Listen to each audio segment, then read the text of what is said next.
Question number 11 of PP. आइए इसकी बात करते हैं। क्वेश्चन नंबर 11 को ध्यान से पढ़ लें। The total cost of producing 10 items का जो टोटल कॉस्ट है वो 120 है,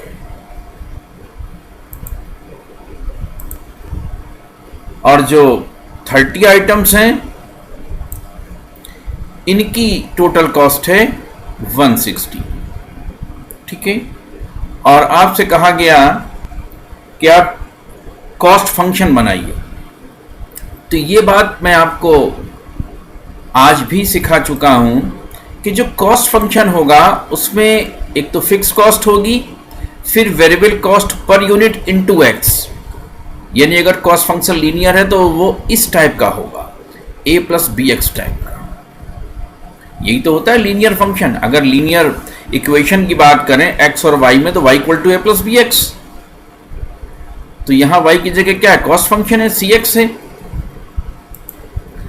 तो हमारा जो कॉस्ट फंक्शन होगा वो उसकी शेप क्या होगी, उसकी शेप इसी तरह की तो होगी कि भैया फिक्स कॉस्ट होगा जिसमें x नहीं होगा, फिर हमारी variable cost per unit into x, तो a प्लस बी एक्स के फॉर्म में होगा। अब ये जो हमें यहाँ डेटा दिया है इसको अप्लाई कर देंगे, इसमें हम यहाँ अप्लाई कर देंगे। देखिए तो जो नंबर ऑफ आइटम्स हैं वो क्या होंगे, वो होंगे x। ये जो नंबर ऑफ आइटम्स हैं ये क्या होंगे, ये x होंगे, ये होंगे x। इसे आप चाहे तो नोट कर लीजिएगा, ये x होंगे। नंबर ऑफ आइटम्स तो x है, ये तो आप जानते ही हो। और जो टोटल कॉस्ट है ये क्या होगी, ये c होगी।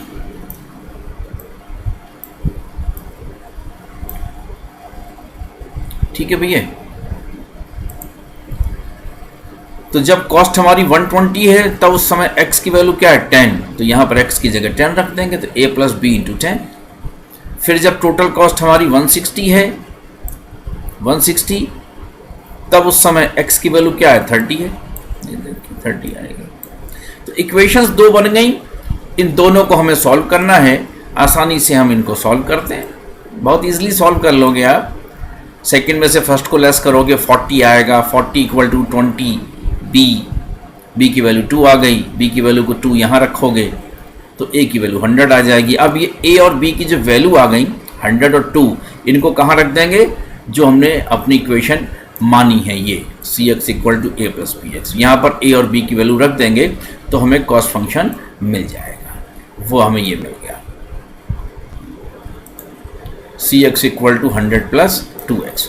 अब यहां दिख रहा है ये 100 क्या है, ये है फिक्स कॉस्ट, क्योंकि इसमें कहीं भी x नहीं है। तो ये क्या हो गई, ये फिक्स कॉस्ट हो गई।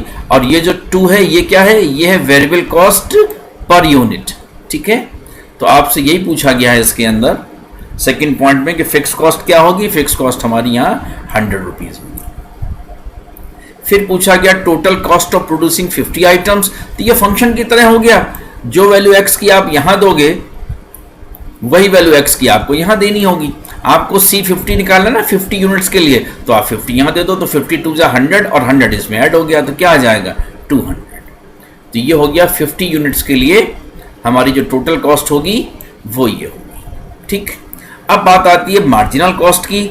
मार्जिनल का मतलब क्या है, डिफरेंशिएशन। ये मैं आपको सिखा चुका हूं, marginal means differentiation, marginal means differentiation. तो जो हमारा कॉस्ट फंक्शन था ना, ये रहा कॉस्ट फंक्शन, ये इसको डिफरेंशिएट कर दो विद रिस्पेक्ट टू x, तो हमको मिल जाएगी मार्जिनल कॉस्ट। तो जब इसको डिफरेंशिएट करोगे तो ये तो 0 हो जाएगा, यहाँ क्या मिलेगा 2। ठीक है, तो इसको डिफरेंशिएट कर देंगे तो हमको मिल जाएगा marginal cost MC, ddx of cx, ddx of cx। 100 plus 2x हमारा कॉस्ट फंक्शन, इसको डिफरेंशिएट करेंगे 2 आएगा। अच्छा, मार्जिनल का आपको मीनिंग बता दूं क्या है। एक यूनिट एक्स्ट्रा बनाने में जो हमारी कॉस्ट आती है उसको बोलते हैं मार्जिनल कॉस्ट। एक यूनिट एक्स्ट्रा बनाने में जो हमारी कॉस्ट आएगी उसको क्या कहते हैं, मार्जिनल कॉस्ट। तो अगर एक यूनिट एक्स्ट्रा बनाएंगे तो 2 रुपए हमारा खर्च आएगा। ये मार्जिनल कॉस्ट का मीनिंग है। तो मीनिंग भी तो पता होना चाहिए ना। आओ यहां समझाता हूं आपको। जैसे हमारा x हम ले लें 0, यानी हमें कोई यूनिट बनानी ही नहीं है। तो हमारी कॉस्ट क्या हो जाएगी 100, यानी फिक्स कॉस्ट हो गई। अब हमने कर दिया C1, 1 यूनिट बनाएंगे तो कितना खर्चा आएगा, तो यहाँ पर x की जगह 1 करोगे तो 102 यानी 102 रुपये आएगा।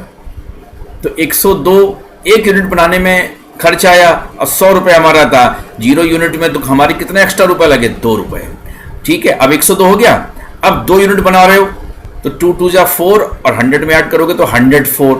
तो 1 यूनिट बनाने में 102 रुपीज़ लग रहे हैं और 2 यूनिट बनाने में 104 लग रहे हैं। तो 1 यूनिट एक्स्ट्रा बनाने में कितने रुपए लगे, 2 रुपये। आ गई समझ में। तो ये है मार्जिनल कॉस्ट का हमारा कॉन्सेप्ट। आइए अब हम अगला क्वेश्चन करेंगे। अगला क्वेश्चन है पीपी का क्वेश्चन नंबर 19। इसको वीडियो को पॉज करके अच्छे से इसको पहले पढ़ लीजिएगा। ठीक है, आपको ये प्रॉफिट फंक्शन दिया हुआ है, ठीक, और आपको इसको मैक्सिमाइज करना है और साथ ही साथ आपको मैक्सिमम प्रॉफिट पर यूनिट भी बताना है। तो वही मैक्सिमम मिनिमा का कॉन्सेप्ट है। पी डैश एक्स का मतलब D d x of P x. इसको डिफ्रेंशिएट करेंगे हम, ये आएगा। तो एक बार और डिफ्रेंशिएट करेंगे तो पी इसमें डबल डैश एक्स आ जाएगा। अच्छा, मैक्सिमा निकालने के लिए या मिनिमा निकालने के लिए हम क्या करते हैं, पी डैश एक्स को 0 करेंगे। तो ये पी डैश एक्स है, आप इसको 0 के इक्वल करेंगे। ठीक भाई, अब हमारा पी डैश एक्स ये था ना, माइनस एक्स स्क्वायर प्लस 729। अब इसको 0 के इक्वल किया हमने। एक्स स्क्वायर की वैल्यू आ गई 27 का स्क्वायर, क्योंकि 729 जो है वो 27 का स्क्वायर है। अब वैसे तो कायदे से देखा जाए तो x की 2 वैल्यू आएंगी, प्लस 27 और माइनस 27, लेकिन x हमारा क्या है जानते हो, x है नंबर ऑफ यूनिट्स। तो नंबर ऑफ यूनिट्स कभी निगेटिव में तो हो नहीं सकते, तो इसलिए हम केवल क्या लेंगे, प्लस वाली हम यहाँ वैल्यू लेंगे। ठीक, अब चेक करने के लिए मैक्सिमा है या मिनिमा है, तो इस वैल्यू को कहाँ रखा जाएगा, डबल डैश एक्स में। यहाँ रखेंगे 27 तो निगेटिव ही आएगा भाई। जब x हम 27 रखेंगे तो माइनस का 54, यानी वो निगेटिव ही आया है ना, लेस देन 0। तो लेस देन 0 पे क्या मिलता है, मैक्सिमा। यानी जब x की वैल्यू 27 होगी तो हमको क्या मिलेगा, हमें मिलेगा मैक्सिमम वैल्यू ऑफ px। तो उसने एक क्वेश्चन तो यही पूछा है कि भैया प्रॉफिट मैक्सिमम कब होगा, प्रॉफिट मैक्सिमम तब होगा जब x की वैल्यू 27 होगी। अब उसने यहाँ पूछा है सेकंड पार्ट में कि प्रॉफिट पर यूनिट बताइए, पर यूनिट। ये हमारा जो प्रॉफिट फंक्शन है ये है प्रॉफिट फॉर x यूनिट्स। ये क्या है, profit for x units. 1 unit नहीं है, x यूनिट का है। आई समझ में। तो हम क्या करेंगे, प्रॉफिट फॉर 1 यूनिट निकालने के लिए, और इस लेवल पर जब x की वैल्यू 27 है तो P27 को 27 से डिवाइड करेंगे तो हमारा प्रॉफिट आ जाएगा पर यूनिट। तो P27 के लिए जो हमारा Px का फंक्शन था, ये था हमारा Px का फंक्शन। ये यहां पर x की जगह क्या रखेंगे हम, x की जगह यहां रखेंगे हम 27, यहां भी 27, यहां भी 27। तो ये हमारा हो जाएगा P27 और इसको डिवाइड करेंगे 27 से। जब 27 से डिवाइड करेंगे भाई तभी तो जो है हमें प्रॉफिट मिलेगा पर यूनिट, नहीं तो ये तो टोटल प्रॉफिट होता फॉर 27 यूनिट्स। ये हमारा क्या है, यहां से यहां तक है टोटल प्रॉफिट फॉर 27 यूनिट्स। और जब 27 से डिवाइड किया तो आ गया प्रॉफिट पर यूनिट। तो इसको सिंप्लीफाई तो आप कर ही लोगे। तो ये हमारे सेकंड पार्ट का आंसर हो गया। अब इसके बाद है क्वेश्चन नंबर 20। बहुत अच्छे क्वेश्चंस हैं, बस आप इनकी प्रैक्टिस कर लोगे तो ही काम हो जाएगा आपका।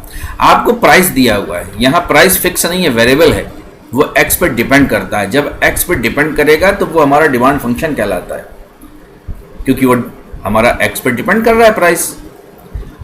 तो ये तो प्राइस हो गया फॉर x यूनिट्स। और रेवेन्यू फंक्शन क्या है, price into x।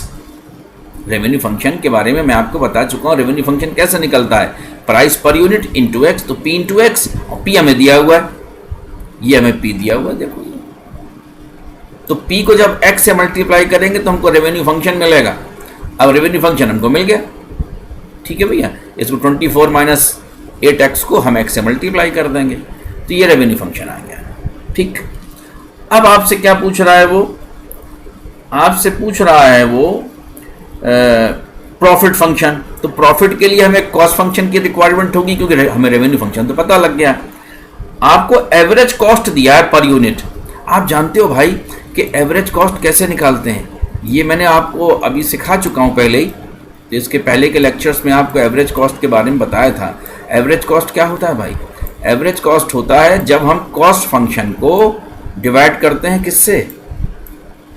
Divide by x. ये होता है आपका एवरेज कॉस्ट। ठीक भाई, अच्छी राइटिंग नहीं बन रही है, समझ तो जाओगे। सी एक्स अपॉन एक्स, तो सी एक्स निकालने के लिए क्या करोगे? एक्स इंटू ए सी। देखो ध्यान से देखो, एक्स इंटू ए सी करोगे तभी तो सी एक्स आएगा। ये आएगा सी एक्स, एक्स इंटू ए सी, क्योंकि आपको पता है कि एवरेज का मीनिंग क्या होता है? Divide by x. मैंने आपको दो बातें बताई थी, मार्जिनल का मतलब डिफरेंशिएशन और एवरेज का मतलब डिवाइड बाई एक्स। ठीक है भाई साहब, तो यहां से सी एक्स क्या आ जाएगा? एक्स इंटू ए सी, एक्स इंटू ए सी, और ए सी आपको दिया हुआ 8, तो ये 8x हो गया। अब आप प्रॉफिट फंक्शन खूब आराम से निकाल सकते हो, r x minus c x. R x ये रहा और सी एक्स ये रहा, r x minus c x कर दो, सिंप्लीफाई कर दो, तो ये आपका आ गया प्रॉफिट फंक्शन। ठीक है भैया, ये ए पॉइंट हो गया। बी पॉइंट में अब वो आपसे कह रहा है कि आप बताओ एक्स की वैल्यू क्या होगी जिससे प्रॉफिट मैक्सिमाइज हो। तो सिंपल वही मैक्सिमम मिनिमम वाली बात हो गई।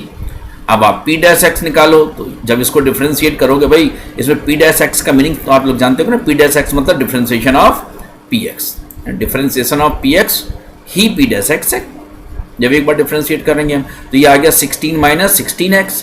अब इसको एक बार और डिफ्रेंशिएट किया हमने, पी इसमें डबल डैश एक्स, तो ये क्या आ जाएगा? माइनस 16। अच्छा देखो, ये माइनस साइन को देखो, माइनस साइन हमें इंडिकेट कर रहा है कि there is only a maxima, क्योंकि निगेटिव है ना, निगेटिव पे क्या मिलता है? मैक्सिमा, यानी मैक्सिमा है ये तो पक्का हो गया। और x के किस वैल्यू पर है उसके लिए आपको पता होना चाहिए कि हम p डैश x को 0 करते हैं। तो मैक्सिमा मिनिमा का कॉन्सेप्ट लग रहा है पूरी तरह से यहाँ पर।